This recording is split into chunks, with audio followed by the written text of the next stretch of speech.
पहला भाग, शुरुआती दौर, एनिमे की शुरुआत। एनिमे, जैसा कि हम जानते हैं, इसकी जड़ें 20वीं सदी की शुरुआत में देखी जा सकती हैं। एक ऐसा समय जब जापान तेजी से आधुनिकीकरण का अनुभव कर रहा था और पश्चिम से प्रभावों को आत्मसात कर रहा था। यह उस समय के दौरान था जब जापानीज फिल्म निर्माताओं ने एनिमेशन तकनीकों के साथ प्रयोग करना शुरू कर दिया था, जो एमिल कोल और लुमियर भाइयों जैसे अग्रदूतों के कार्यों से प्रेरित थे।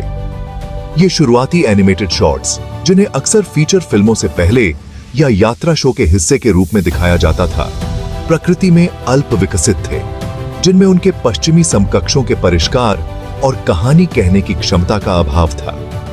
हालांकि उन्होंने एनिमेशन के एक विशिष्ट जापानीज रूप की शुरुआत को चिह्नित किया। सीमित संसाधनों और द्वितीय विश्व युद्ध के प्रकोप सहित कई चुनौतियों का सामना करने के बावजूद जापानीज एनिमेटरों ने दृढ़ता बरती उस जीवंत उद्योग की नींव रखी जो सदी के उत्तरार्ध में उभरेगा।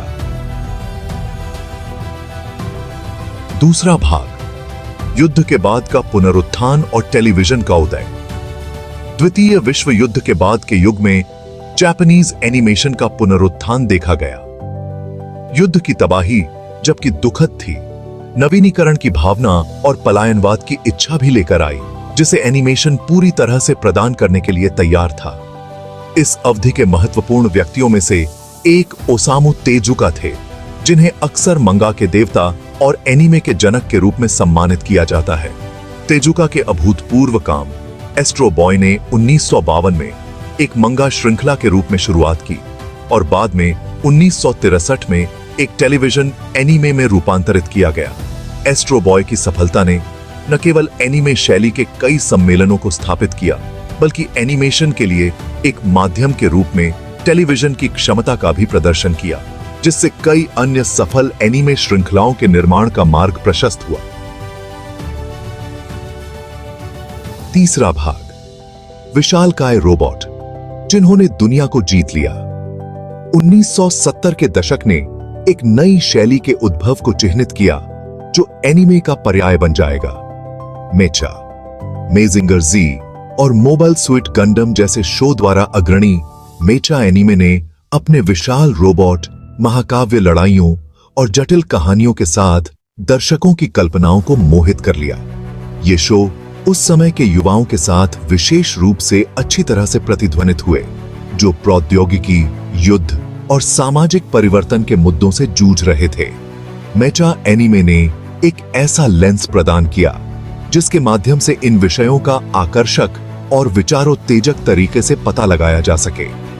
उनके मनोरंजन मूल्य के अलावा मेचा एनीमे का एक महत्वपूर्ण सांस्कृतिक प्रभाव भी था, जिसने खिलौनों और वीडियो गेम से लेकर फैशन और संगीत तक सब कुछ प्रभावित किया। चौथा भाग, एनीमे की परिपक्वता, विविध शैलियां और प्रयोग। 1980 के दशक में एनीमे शैलियों का विविधीकरण और नई कहानी कहने की तकनीकों के साथ प्रयोग करने की इच्छा देखी गई। जबकि मेचा एनीमे लोकप्रिय बना रहा, अन्य शैलियां जैसे फंतासी, विज्ञान कथा और रोमांस भी फली फूली। इस अवधि में हयाओ मियाजाकी और स्टूडियो घिबली जैसे प्रतिष्ठित रचनाकारों का उदय हुआ, जिनकी फिल्में जैसे कि Nausicaa of the valley of the wind और माय नेबर टोटोरो ने अपने आश्चर्यजनक एनिमेशन, कल्पनाशील दुनिया और कालातीत विषयों के साथ दर्शकों को मोहित कर लिया। 1980 के दशक में मूल वीडियो एनिमेशन या ओवीए का उद्भव भी देखा गया, जिसने रचनाकारों को अधिक परिपक्व और प्रयोगात्मक विषयों का पता लगाने की अनुमति दी। एनीमे क्या हो सकता है, इसकी सीमाओं को और आगे बढ़ाया। पांचवां भाग, वैश्विक घटना। 1990 के दशक में एनीमे मुख्य धारा में प्रवेश करता है। 1990 के दशक ने एनीमे के लिए एक महत्वपूर्ण मोड़ ला दिया, क्योंकि इसने जापान के बाहर व्यापक मान्यता और लोकप्रियता हासिल करना शुरू कर दिया। ड्रैगन बॉल जी, सेलर मून और नियॉन जेनेसिस इवेंजेलियन जैसे शो ने दुनिया भर के दर्शकों को मोहित कर लिया, जो वैश्विक घटना बन गए। यह अंतरराष्ट्रीय सफलता आंशिक रूप से VHS के माध्यम से एनीमे की बढ़ती उपलब्धता और बाद में DVD रिलीज के साथ साथ एनिमेशन के लिए समर्पित केबल टेलीविजन चैनलों के उदय के कारण थी। 1990 के दशक में एनीमे सम्मेलनों और प्रशंसक समुदायों का उदय भी देखा गया, जिसने वैश्विक लोकप्रिय संस्कृति में एनीमे के स्थान को और मजबूत किया। छठा भाग, डिजिटल क्रांति और नई सहस्राब्दी में एनीमे 2000। नई सहस्राब्दी की शुरुआत अपने साथ डिजिटल क्रांति लेकर आई, जिसका एनीमे उद्योग पर गहरा प्रभाव पड़ा। इंटरनेट और डिजिटल एनिमेशन तकनीकों के उदय ने एनीमे का उत्पादन और वितरण करना आसान और अधिक किफायती बना दिया। इस अवधि में क्रंचीरोल और फनिमेशन जैसी स्ट्रीमिंग सेवाओं का उदय हुआ, जिसने प्रशंसकों को एनीमे खिताबों की एक विशाल लाइब्रेरी तक तुरंत पहुंच प्रदान की, जिससे जापानीज एनिमेशन की वैश्विक लोकप्रियता को और बढ़ावा मिला। 2000 लोगों ने एनीमे शैलियों के निरंतर विविधीकरण को भी देखा, जिसमें डेथ नोट, कोड गियास और फुल मेटल एल्केमिस्ट जैसे शो नैतिकता, न्याय और मानवीय स्थिति के जटिल विषयों की खोज करते हैं। सातवां भाग, एनीमे आज, मनोरंजन का एक वैश्विक पावर हाउस, 2010 से 2020। आज एनीमे मनोरंजन का एक वैश्विक पावर हाउस है, जिसके दुनिया भर में लाखों प्रशंसक हैं और एक महत्वपूर्ण सांस्कृतिक और आर्थिक प्रभाव है।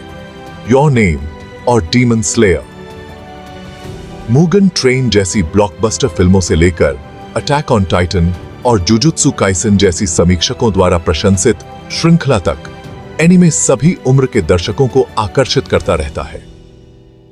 स्ट्रीमिंग सेवाओं के उदय ने इस प्रवृत्ति को और तेज कर दिया है, जिससे एनीमे पहले से कहीं अधिक सुलभ हो गया है।